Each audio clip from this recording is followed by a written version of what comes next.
Binigyang parangal ng United Nations Association of the Philippines ang ilang Pilipinong may malaking ambag sa kapayapaan at pagunlad ng lipunan. Yan ang ulat ni Noel Talakay.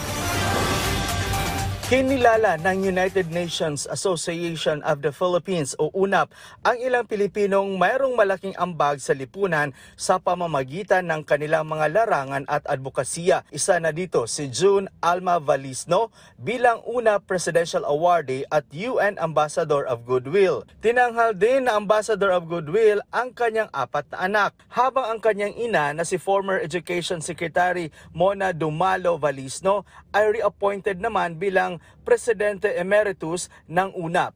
Ito ang kauna-unahang pagkakataon na pumili ang UNAP ng isang pamilya na magsusulong sa mga development goal ng nasabing organisasyon.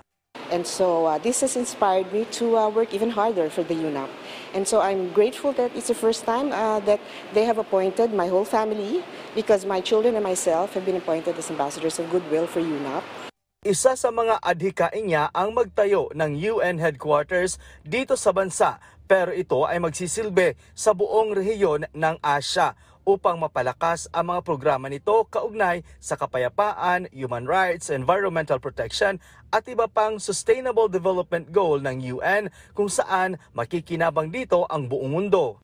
To help banner more popularity so that we can raise more funds for the association, doing more charitable work for the future, for the good of humanity, for peace and progress and goodwill. Ayon sa presidente ng UNAP, nasa 30 individual ang kanilang pinagpilian para sa UNAP Presidential Award, pero ilan sa kanila ang napili at naging recipient ng nasabing parangal. Our first consideration in choosing the awardees for this very important event is their contribution to the attainment of the United Nations Sustainable Development Goals.